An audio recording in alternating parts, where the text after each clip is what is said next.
예레미야 28장 1절에서 17절 말씀. 지난 시간에 나무멍에 했죠. 그래서 오늘은 나무멍에, 쇠멍에 이런 제목으로 같이 은혜를 나누고자 합니다. 오늘 28장은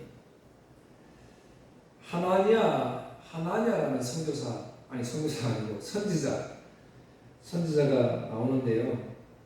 하나냐 선지자하고 예레미야 선지자하고 둘이 말하자면 이제 싸움이 붙었어요. 누가 진짜인지 이제 가짜인지. 이제 하나냐 선지자가 이스라엘 백성들을 모아놓고 2년 안에 바벨론 포로에서 돌아올 것이다. 그렇게 설명을 해요. 백성들 앞에서. 그러니까 그에 대해서 예레미야 선지자가 이제 하나냐에게 반박을 하게 되죠. 그러니까 하나냐 선지자가 예레미야 선지자 목에 있던 나무 몽에를 다 뺏어가지고 부숴버리고, 그래서 이제 예레미야 선지자는 나는 할 말 다 했다. 그리고 이제 돌아가 버리고요. 어느 시점이 지나서 하나님이 예레미야를 부르셔서 너는 이렇게 전해라. 그래서 예레미야가 하나냐에게 가서 말씀을 전하죠. 네가 내 목에 있는 나무 멍에는 뺏어 버렸지만 하나님이 다시 새 멍에를 씌워줄 것이다. 새 멍에는 이제 부술 수가 없잖아요. 그리고 너는 죽을 것이다. 이제 이렇게 예언을 하게 됩니다. 오늘 이 내용을 통해서 오늘 하나님 주시는 그 은혜의 말씀 같이 한번 생각해 보려고 합니다. 자, 2절, 오늘 28장 2절. 만군의 여호와 이스라엘의 하나님이 이같이 일러 말씀하시기를 내가 바벨론의 왕의 멍에를 꺾었느니라. 이제 이건 하나냐 선지자의 말입니다. 하나냐 선지자가 바벨론 왕의 멍에를 꺾었느니라. 내가 바벨론의 왕 느부갓네살이 이곳에서 빼앗아 바벨론으로 옮겨간 여호와의 성전 모든 기구를 2년 안에 다시 이곳으로 되돌려 오리라. 내가 또 유다의 왕 여호야김의 아들 여고니아와 바벨론으로 간 유다 모든 포로를 다시 이곳으로 돌아오게 하리니 이는 내가 바벨론의 왕의 멍에를 꺾을 것입니다. 여호와의 말씀이니라 하니라. 우리는 지금 알고 말씀을 보니까요, 예레미야 선지자는 참 선지자고 하나냐 선지자는 거짓 선지자라고 우리는 지금 알고 보잖아요. 그런데 구약 성경에는 거짓 선지자는 단어가 등장하지 않습니다. 그냥 똑같이 우리가 볼 때 거짓 선지자라도 똑같이 선지자라고 이야기합니다. 제가 무슨 말을 지금 하고 싶으냐면, 오늘도 많은 교회들이 있고 말씀이 전해지고 있는데, 그래서 제가 여러분들 늘 집에 가면 주보하고 말씀 한번 찾아보고 아니면 또 유튜브 다시 한번 들어보고 이 말씀이 진짜 그러한지 자꾸 생각해 보라는 말씀은 가짜인 말씀이 너무 많다는 거예요. 분명히 거짓 선지자 하냐냐 이렇게 이야기하면 백성들이 잘 알잖아요. 그런데 구약성이 그렇게 해놓지 않았다는 거예요. 단 있다면 거짓을 말하는 선지자는 이렇게는 있어요. 거짓을 말하는, 거짓 선지자라고 딱 이렇게 이야기해 주는 게 없단 말이에요. 그러니까 백성들이 분별할 수가 없잖아요. 그래서 부지런히 말씀을 참 말씀 보기가 힘들지요. 목회자들은 연구를 하니까 말씀을 봐야 되지만, 근데 성도들은 일주일 동안 직장 생활을 해야 되지요. 집에 오면 또 가정 생활을 해야 되지요. 정말 힘들어요. 그럼에도 불구하고 하나님이 생명의 말씀이라고 우리가 고백하잖아요. 생명의 말씀이니까 이 생명의 말씀을 부지런히 연구하시길 바랍니다. 하나냐 선지자가 이렇게 말하니까 예레미야 선지자는 그러면 이전에 뭐라고 말했느냐? 그 앞에 바로 27장 12절 보세요. 27장 12절. 바로 앞에. 27장 12절 내가 이 모든 말씀대로 유다의 왕 시드기야에게 전하여 이르되 왕과 백성은 바벨론 왕이 멍에를 목에 메고 그와 그의 백성을 섬기소서 그리하면 사실이라.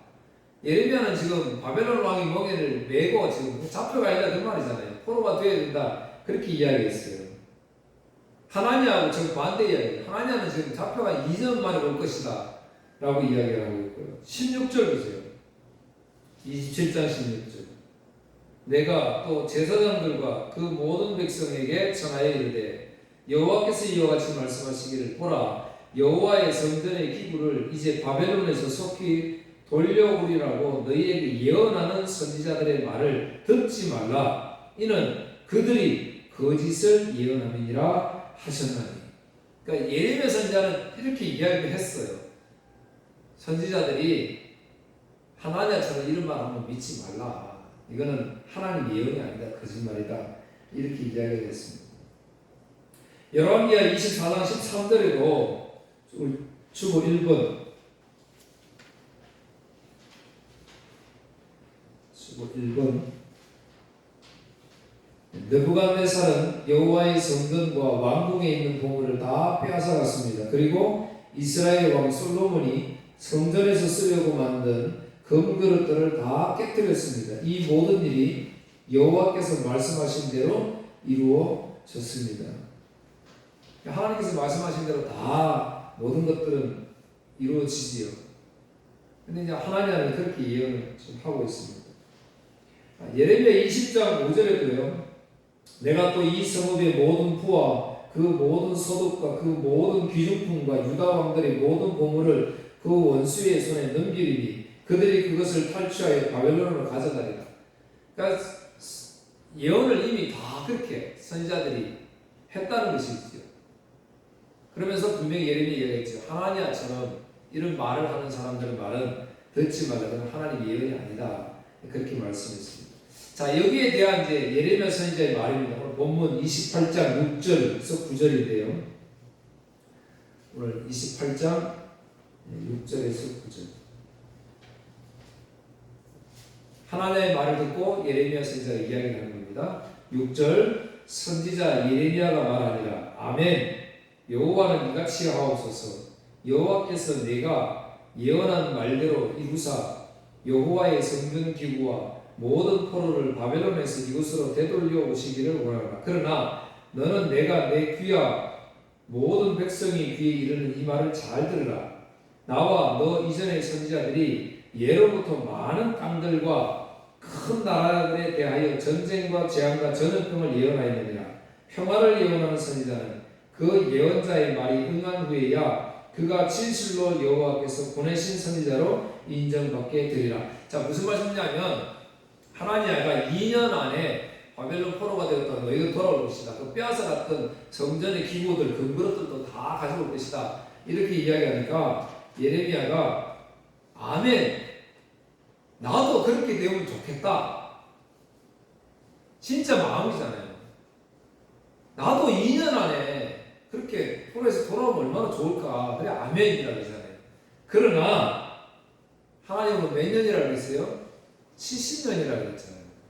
그러니까 예레미야는 거짓말 할 수가 없잖아요. 그러면서 하시는 말씀이 이건 나만 그런 게 아니고 이전에 우리 선배들 구약에 하나님이 많은 선지자들을 보내서 그 선지자를 통해서 한 말이 한결같다.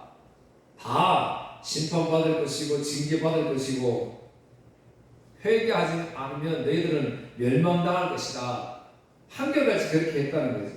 실질적으로 예레미야 선지자보다 앞선 그 선지자들 북이스라엘은 요나, 아모스, 호세아, 남유다는 오바댜, 요엘, 이사야, 미가, 나훔, 스바냐, 같은 시기에는 하바국, 그 뒤에 에스겔, 다니엘, 학개, 스가야, 말라기, 이 선지자들 전부 다 똑같이 심판의 메시지를 전했다 이거예요. 나만 그런 게 아니고 위에 선지자들도 그렇게 했다. 북이스라엘의 선지자들만 보더라도요.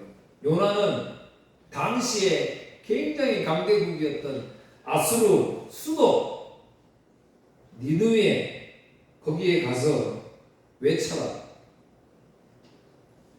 회개하지 않으면 40일 뒤에 멸망당한다.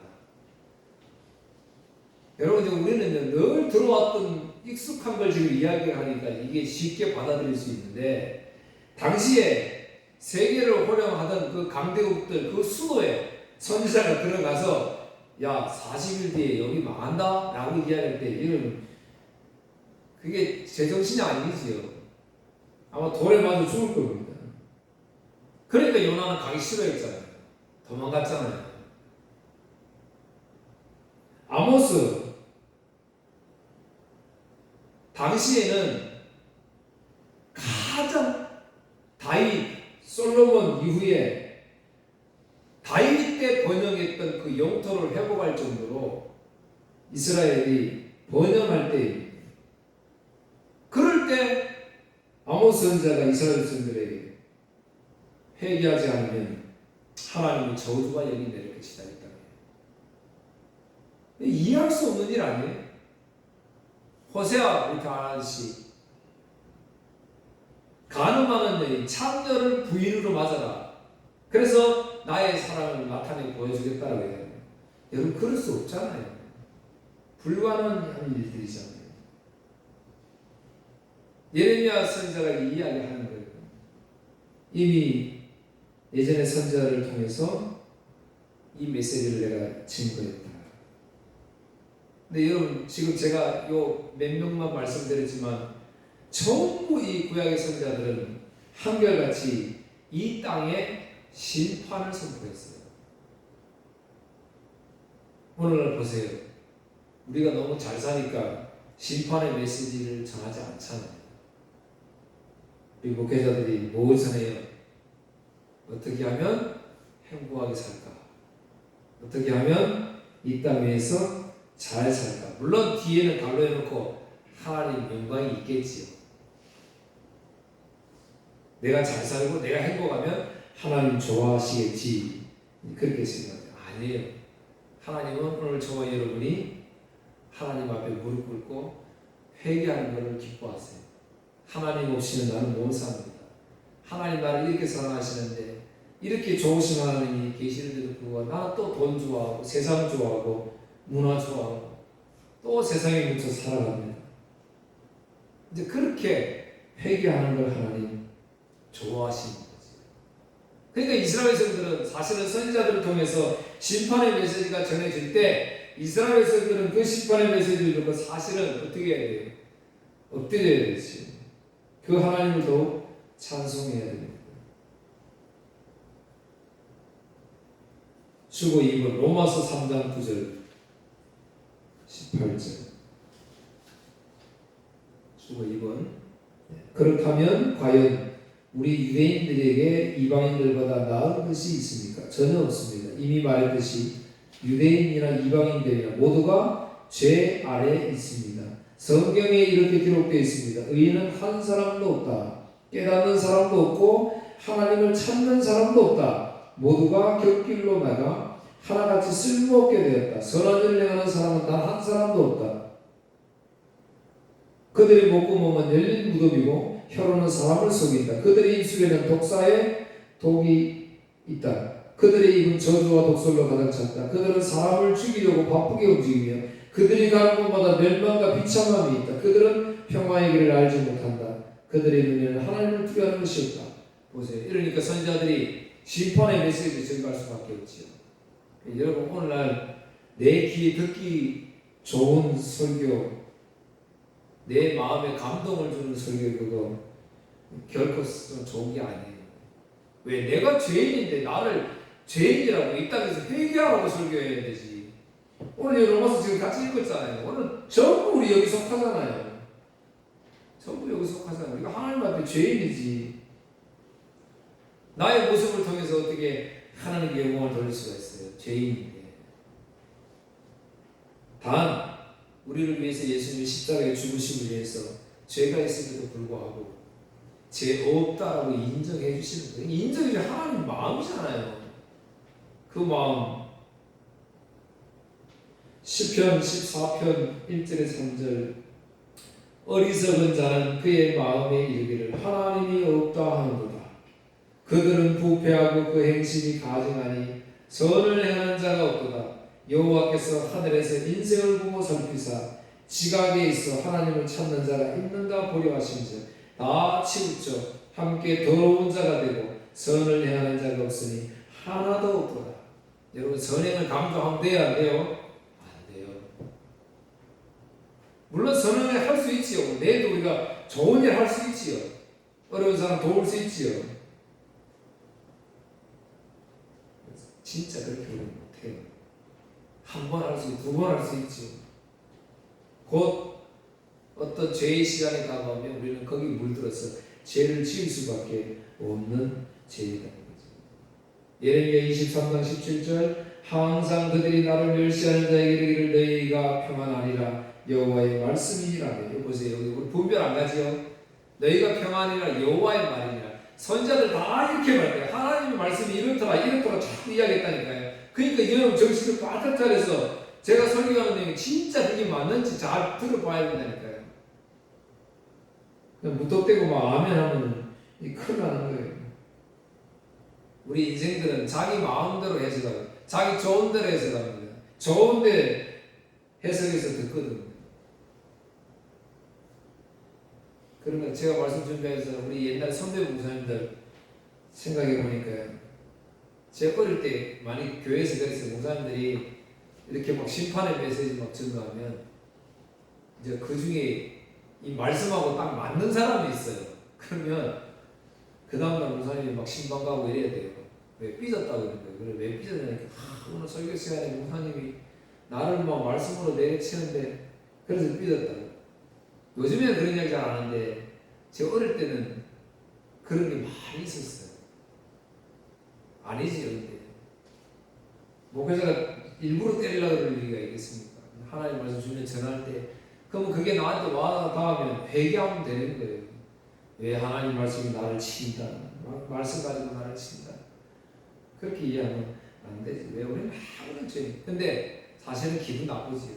저도 마찬가지예요. 저도 어디 가면 야 목사님 설교 참 잘합니다. 은혜 많이 받았으면 그럼 기분 좋지요. 아 목사님 설교는 너무 막 강해요. 뭐 사람 막 자꾸 이렇게 내리치는 것처럼 맨날 저도 심판 이렇게 십자가 이야기하면 별로 듣기 좋지 않거든요. 저도 그래요. 저도 그렇게 하면 듣기 싫어요. 그런데 그렇게 전해야 되는 거예요. 구약의 선지자들 다 이스라엘 선지자들 듣기 좋은 말 안 했다니까요. 듣기 싫은 말 해줘야 돼요. 그래야 그나마 세상이 돌아가요. 그렇게 안 해도 세상이 지금 온갖 제약천지인데 자꾸 그 제약천지에서 잘 살게 되는 방법을 교회에서까지 가르쳐 주려고 하니까 그거는 문화 강좌에서 듣는 거예요. 문화 강좌에서. 신명기 18장 22절 만일 선지자가 있어 여호와의 이름으로 말한 일에 증언도 없고 성취함도 없으면 이는 여호와께서 말씀하신 아닙니다. 여러분 보세요. 구약의 말씀이 선지자들이 이야기한 게 안 드러나는 게 없잖아요. 다 이루어졌잖아요. 그러니까 참 선지자잖아요. 그냥 분명히 말씀했어요. 신명기에서 이미 하나님께서 말씀을 주시면서 분명히 이 세상은 악한 놈들이 있어가지고 내가 말한다라고 핑계대서 말할 것이다. 그런데 그걸 믿지 말라. 분명히 말씀했습니다. 지금도 대한민국에는 예수가 굉장히 많다 아닙니까? 구주 예수가 그렇게 많대잖아요. 대한민국에. 그러면 안 돼요. 3번 보세요. 에스겔. 자, 가짜를 전하는 선지자에 대해서 이야기를 합니다. 에스겔 13장 10절 16절 그들이 벌을 받게 되는 것은 내 백성을 잘못된 길로 인도하고 평화가 없는데도 평화가 있는 것처럼 말했기 때문이다. 여러분 보세요. 말씀을 가르치는데 그래서 스승이 뭐예요? 스승 되려고 하지 말아 그러는 거예요. 책임이 있잖아요. 하나님 말씀 잘못 가르치면 잘못 받는 백성도 지옥으로 떨어지니까 얼마나 이게 두려운 일이에요. 그 이야기하잖아요. 그들이 벌받게 되는 것은 내 백성을 잘못된 길로 인도하고 평화가 없는 평화가 있는 것처럼 말했기 때문이다. 이스라엘 백성들이 벽을 허술하게 쌓아도 겉에 회칠을 해서 굳건하게 보이게 했기 때문이다. 회칠한 무덤이다.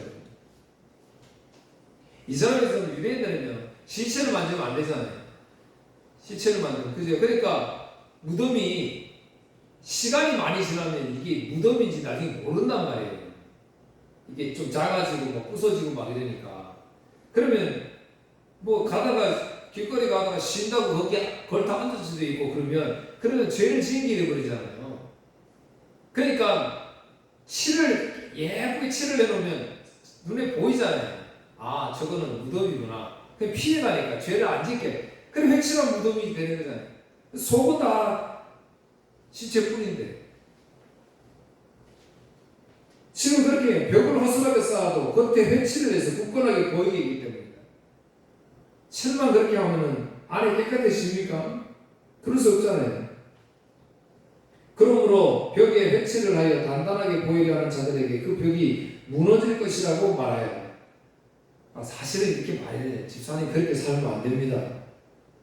자녀들을 그렇게 양육하면 안 됩니다. 이렇게 이야기해야 된다는 거예요. 그런데 그렇게 하면 당장 교회로 옮기잖아요. 우리 자녀에게, 우리 애들에게 비전을 심어주는 이런 말씀을 해주셔야지. 비가 격렬하게 올 것이다. 내가 주먹만한 우박을 내리고 폭풍을 보내 벽을 무너뜨릴 것이다. 벽이 무너져 내리면 백성들은 회칠한 벽이 어디로 갔냐고 물을 것이다. 그러므로 나 여호와가 말한다. 내가 분노하여 폭풍을 보내고 진노하여 비를 내리고 우박을 쏟아부어 벽을 무너뜨리겠다. 너희가 수고하여 회칠한 벽을 내가 무참히 허물어 그 바닥에 드러나게 하겠다. 벽이 무너져 너희가 그 밑에 깔려 죽을 것이니 그때에 너희는 내가 여호와라는 것을 알게 될 것입니다. 여러분, 이제 제가 이거 말씀 중에 구약성 이런 말씀을 막 찾아 읽어보니까요, 아주 공통적인 게 하나 있더라고요. 그게 이렇게 심판의 메시지 증거 이렇게 하시고 뒤에 꼭 보낸 이 일들로 인하여 내가 여호와인 줄 알게 하겠다 했어요. 그러니까 심판을 받는 입장에서는 얼마나 두렵고 무섭고 저주잖아요. 그런데 그 일들을 통해서 참 하나님이신 여호와가 맞다라는 걸 내가 나타내 보이겠다라고 늘 이걸 강조를 하시더라고요. 그러니까 사실은 여러분 오늘 우리가 이 땅 살아가면서 이루어지는 모든 일들, 기쁜 일이나 슬픈 일이나 안 좋은 일이나 전부 그건 누가 하시는 거예요? 하나님 개입하시는 것이거든요. 그것을 통해서 뭐 하시겠다는 거예요? 내가 여호와인 줄 알게 하시겠다는 거잖아요. 그러니까 무슨 일이 있든지 그것 때문에 낙심하거나 절망해서 무너지면 안 되고, 하나님이 나에게 왜 이렇게 어떤 모습으로 나에게 어떤 하나님으로 나에게 보이시려고 하시는가, 이걸 깨닫는 거예요. 그러면 감사가 될 수밖에 없다는 것이지. 세상살 얼마나 힘들어요. 우리도 이번에 큰 어려움을 겪었잖아요. 너무 힘들잖아요. 지금도.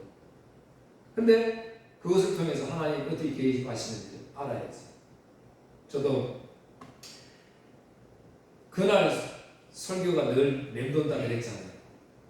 그래서 목회자들 설교가 너무 중요하다. 새삼 깨닫습니다. 정말 준비를 열심히 해야 되고 하나님의 은혜를 구해야 되구나 생각을 했어요. 왜? 그 마지막 설교가 그 심령 속에 어떻게 해석이 됐을까 늘 신경 써야 되는데 죽이고 사는 생명의 말씀이니까요. 선악과 사건 이후에 이 세상은 어떤 세상이에요? 우리는 이 세상 어떻게 보죠? 하나님이 이 땅에서 날 행복하게 살려 창조해 주신 아주 선하고 아름다운 세상이다. 맞아요. 그러나 불행하게도 우리는 선악과 사건 저주를 받았잖아요. 그래서 세상은 지금 저주받은 세상입니다.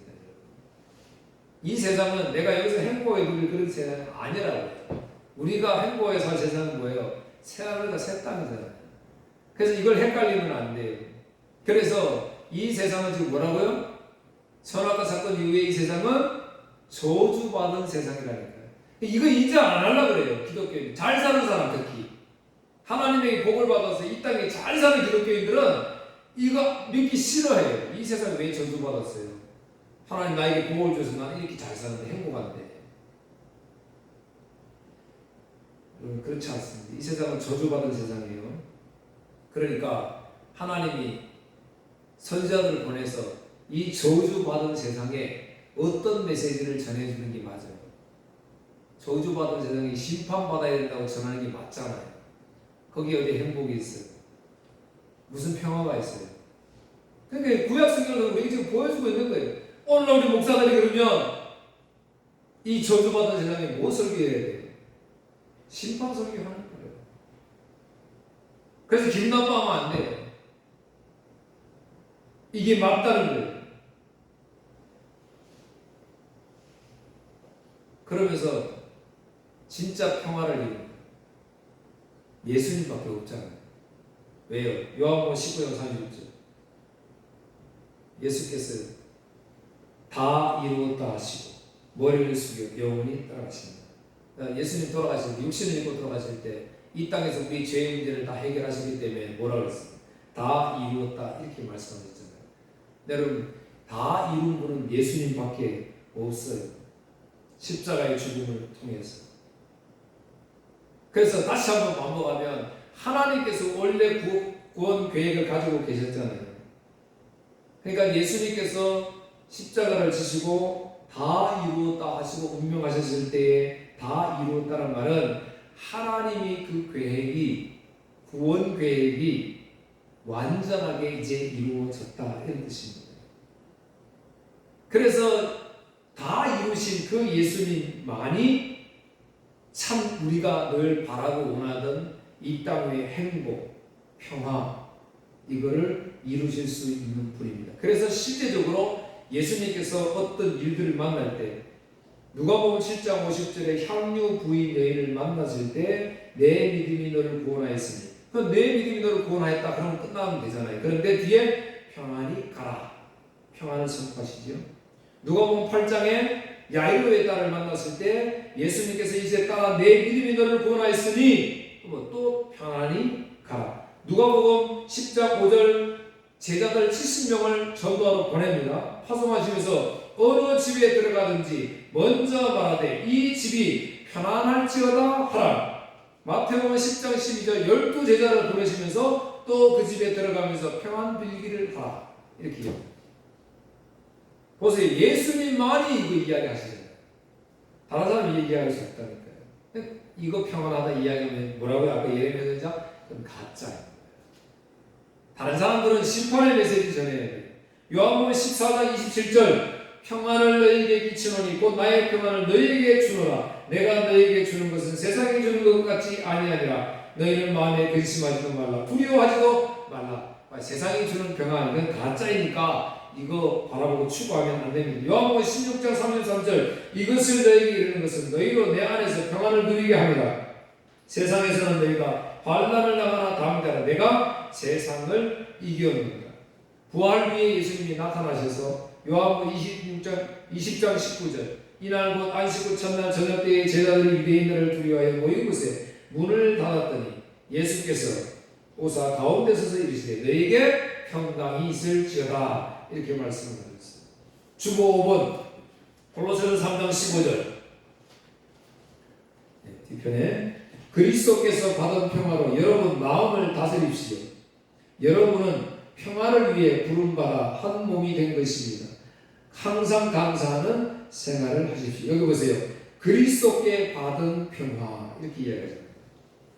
우리 성경에는 그리스도의 평강이 너의 마음을 주장하게 하라 이렇게 이야기했는데 이 시온 성경에서 뭐라 그랬어요? 그리스도께 받은 평화라고 이야기했잖아요. 그러니까 우리에게 평화를 주시는 분은 예수님이라니까 그 말이 좀 정확합니다. 자, 본문 28장 돌아오겠습니다. 이제 예레미야의 말이 끝났어요. 예레미야의 말이 끝났어요. 그랬더니 하나냐가 예레미야에 있는 목에 있는 나무 멍에를 빼앗아 꺾어버립니다. 그리고 백성들한테 외칩니다. 이 예레미야는 거짓말이다 이거지요. 내가 하는 말대로 2년 안에 돌아올 것이다. 그렇게 지금 이야기를 하는 것입니다. 10절 선지자 하나냐가 선지자 예레미야의 목에서 멍에를 빼앗아 꺾고 모든 백성 앞에서 하나님과 말하여 이르되 여호와께서 이와 같이 말씀하시. 보세요. 또 여호와께서 말한다 이야기하잖아요. 내가 2년 안에 모든 민족의 목에서 바벨론의 왕 느부갓네살 왕의 멍에를 이와 같이 꺾어버리리라 하셨느니라 하며 선지자 예레미야가 자기의 길을 가니라. 그래서 여러분 전도 열심히 하시고 지치지는 마시되 그냥 복음만 전하면 돼요. 그 듣든지 안 듣든지. 지금 예레미야는 자기 길 간다 그러잖아요. 성경 음반 사람은 어떻게 하겠어요? 야 하나님이랑 막 싸울 거 아니에요. 그게 아니라고 70년 포로 있어야 되는데 네가 2년을 택도 없는 소리 하지 막 이럴 거 아니에요. 아니에요. 나는 하나님 말씀을 전했으니까 멋집니다. 멋져. 하나님 부르시는 거예요. 자 여러분 요 장면 한번 보세요. 지금 백성들 앞에서 얘기해요. 백성들이 보고 있잖아요. 누가 멋있어 보입니까? 예레미야가 멋있어 보입니까? 하나니아 선지자가 멋있어 보입니까? 제가 오늘 여러분 우리 집사님 지금 입 아프신데 제가 집사님 기도하면 2달 안에 낫습니다. 뭐 금식하십시오. 이렇게 말하는 게 기분이 좋아요. 그거 70년 동안 기다려야 됩니다. 70년 뒤에 낫습니다. 어느 게 기분이 좋아요? 딱 그 말입니다. 70년 뒤에 내가 있어요 없어요? 집사님 70년 뒤에 없잖아요. 70년 뒤에 돌아온다는 말은 끔찍한 거예요. 그때 당시에 10살짜리가 겨우 돌아오는 거잖아요. 목숨을 걷는 내용인데. 근데 2년 안에 돌아올 것이다 이러니까 여러분 보세요. 하나니아 선지자의 말이 얼마나 기분 좋냐는 거죠. 환호했을 거예요. 그것도 증거를 보이잖아요. 예레미야 목에 있는 나무 멍에를 탁 빼가지고 이거를 탁 부숴버리고 2년 안에 돌아올 것이다. 얼마나 좋아요. 70년이라는 것은 소망이 없다는 걸 말하는 거잖아요. 70년 뒤에 오늘 제가 여러분한테 70년 뒤에 약속하면 그게 무슨 소용이 있어요 지금. 여러분 고소를 칠 거 아니에요. 2년 안에 무엇이 이루어진다라고 이야기했지. 그래야 희망이 있지요. 그러니까 이스라엘 전체는 전부 다 지금 예레미야를 믿는 것이 아니고 다 하나님을 믿는 거예요. 하나님을 좋아하는 거예요. 근데 놀라운 사실은 하나님이 예레미야를 다시 부르셔요. 떠났던 예레미야를 다시 부르셔서 하나님에게 전해라. 이스라엘 백성들에게 전하라네요. 이스라엘 백성들 너희들 지금 예레미야의 목에 있는 나무 무게를 빼가지고 부숴버리고 2년 안에 회복될 것이다. 너희들 지금 환호하지. 정말 좋은 소식이지. 그런데 하나님께서 아니야. 다시 쇠멍에를 매게 하실 거야. 쇠멍에는 이제 부술 수가 없잖아요. 사실 이스라엘 백성들의 입장에서는 이것이 축복이에요. 근데 그렇게 보이지 않지. 오늘 저와 여러분들에게 이 땅에 살아가면서 고난 역경이 있잖아요. 힘든 일들이 많이 있잖아요. 그런데 사실은 그걸 축복으로 여기지 못해요. 아직 우리의 믿음이 연약해서 그래요. 사실은 그게 축복인데 내가 아무리 발버둥 쳐도 애쓰고 노력하고 수고해도 하나님이 원래 계획한 그 계획은 변함이 없는데 그 계획을 꺾을 수 없는데 남은 멍에를 아무리 꺾어도 다시 하나님이 새 멍에를 씌운다. 이 말은 하나님의 계획은 불변이다. 이루신다. 이 말이에요. 6번 민수기 23장 19절 하나님은 사람이 아니시니 거짓말을 하지 않으신다. 하나님은 인간이 아니시니 마음을 바꾸지 않으신다. 하나님은 말씀하신 것을 이루시며 약속하신 것을 지키신다. 7번 이사야 46장 11절 내가 내 뜻을 이룰 사람을 동쪽에서 불렀다. 내가 먼 나라에서 독수리처럼 올 것이다. 내가 한 말을 이루겠고 내가 계획한 그대로 행하겠다. 하나님 계획한 것 그대로 이룬다. 한 절도 불편. 꼭 여러분 명심하십시오. 거짓 선지자라고 표현된 부분이 없다는 거예요. 다 똑같은 선지자 있어요.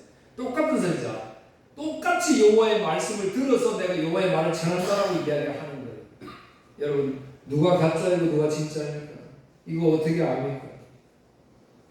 내가 듣기에는 뭐예요? 하나님 말이 맞거든. 이게 좋거든. 왜? 2년 안에 회복돼야지.